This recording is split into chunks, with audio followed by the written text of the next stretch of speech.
Okay. Well, our interview is going to start me asking you, at what age did you start having sex? 15. 15. And at what age did you get pregnant? 16. 16. Wow. Okay, and what I want you to tell my audience is, from the moment you found out you was pregnant with your first child, your reaction and how you felt and how you focused on what you were going to do to deal with it. When I found out, I was shocked because I was doing a lot of things in school, and I was in drill team. I had my life pretty much mapped out and planned. Going to go to the Naval Academy, going to the military as a draftsman. So I had it all planned out. But because I come from a strong family base, I knew that life wasn't going to be over. My mom and dad supported me. I had a lot of support from friends. I got pregnant my senior year, so I was already an honor student, so all I had to really do was graduate. And I had my son in April. I graduated in June. By the time I actually had him, I had finished all my credits, so all I had to do was show up to school. And how was the baby's father? Not in his life. He did come to see him after he got home from the hospital. I had to... Excuse me. What was his reaction to you telling him you were being pregnant? He told me to have an abortion. Yes. So, he was 19 and I was 16. He wanted you to have an abortion, but he came to see the child just to see if he looked like him. Yeah, he came to. I didn't want to have him come see the baby. I didn't want to do him. After he told me to have an abortion, I was like, bye. But my mom, wanted him to come and see the baby, especially when she found out it was a boy when I had him. So she called him from the hospital, and he came. They were 3 days old. Came to the house to see Chris, my child, and he looked just like him. Seriously. He had birthmark like him. He seen him that one time, and he didn't see him again until we went to get a paternity test done. Wow. It's amazing. And that was the last time he seen him before he passed away 8 years ago. Wow. Okay. Well, from there, after you had the baby, what were the steps that were taken in order to take care of Chris? What did you do? I went to college, and afterwards I had to apply for assistance, which they made me have to contact the father. And from then, with him being in the military wanted a paternity test done, which we ended up getting done in order for him to start having allotment checks sent out to Chris. Right. So when you were in school, where was Chris? My mom kept him. She was a housewife. Oh, great. Yeah. That worked out great. Blessed. And so from there, how old were you when you started college? 17. And did you have another child?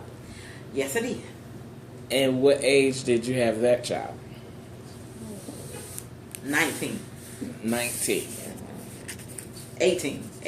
You were 18? Yeah. And what was your reaction when you found out you were pregnant again? I wasn't too shocked because the gentleman that I was with met me prior to me getting pregnant with my first child. Mm-hmm. We were friends, but we never interacted. Mm-hmm. And then one day he seen me at the park, and we started to talk and date. Matter of fact, that was the only father my son actually knew. So when I got pregnant with the second baby, it just seemed to fit, and we decided to get married. So you got married at 18? Yeah. Okay. Yeah. Married with 2 children at 18.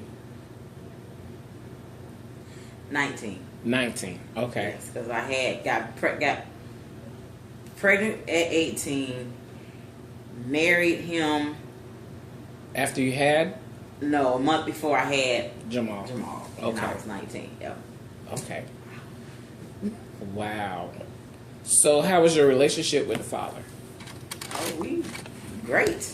We still have a decent relationship to this day, even though we're not together. Yeah. Okay. And from there, what was your mode of, like, how did y'all take care of finances? How did you take care of just a way of life? How did you know how to do it as a teen mom? Is it My mom and my dad, Yeah. they were always good about making sure their bills was taken care of. I was an only child, so I've seen how they operated. It was all about working, take care of bills, make sure the family was okay. right? So I had a strong family structure. Yes, that Model my helps. family off of, and him as well. He had come from a big, strong family, so we both knew what to do. He was in the Navy, in the Marine Corps. Yeah, it helps. It would help these teen moms, which I don't make it as an excuse that if they didn't have those parents there that showed them how, there are things set in place where they can learn themselves and have that drive within themselves to do Yeah, I it. mean, you find some people that even if they come from that, it's you. It's all about you The person. knowing the responsibility, know what your priority is. Yes. You know that this life that you created and brought into the world, they looking at you for that love and support and taken care of. So that nurturing should come. You find some people that say, well, I didn't have this, but when they had a kid, it all comes natural.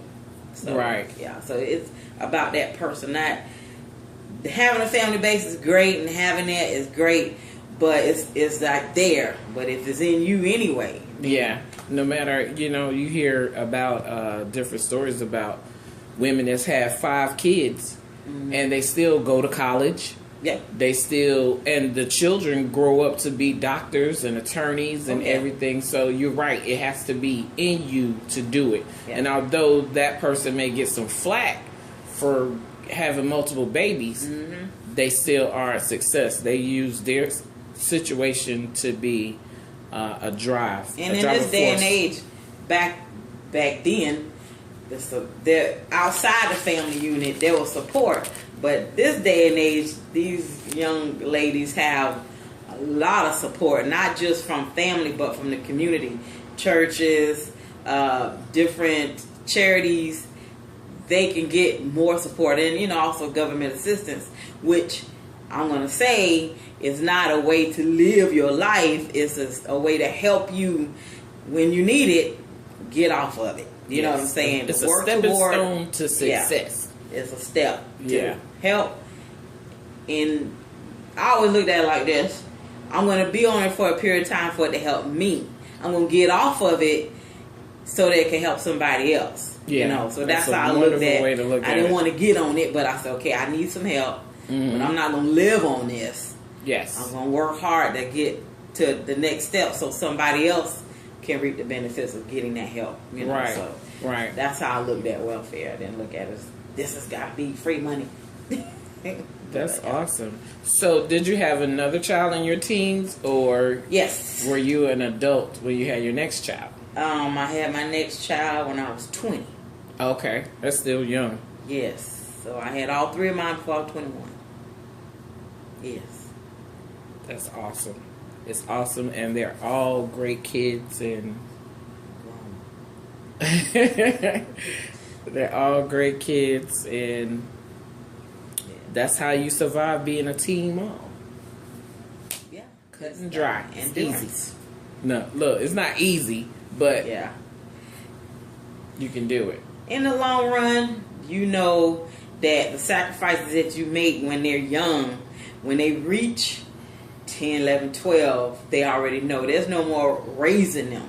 You know what I'm saying? Because they know right from wrong. They know good and bad. So it's basically like you're there to make sure that whatever goals they want to achieve, Yes. that you're there to support them. And Yes. when they get to be teenagers and think they know it all, you still got to be like, look, focus on that. I'm here for you. So Right. I got that from my parents. So I carry it on. That's great. Yeah. Next message. And that is all for our interview for today. Thank you, Stephanie, for being such a great role model for these teen mothers out here who think they cannot make it. You just a wonderful. When my professor told me that I needed to do an oral history on a lady, you was the first one on a woman. You were the first woman that I thought of who definitely is a shining example of how no matter how many children you have young, you can be a success. You can go to college, you can have a career, and you can be married and a mom. You can do it all. Yes. So I appreciate you letting me do this interview. And I appreciate you going back down memory lane. I'm looking forward to making an A on this interview. I'm looking forward to you making it. Yes. So we're going to close it out. Thank you, Professor. Thank you, Stephanie. Thank you. Bye-bye.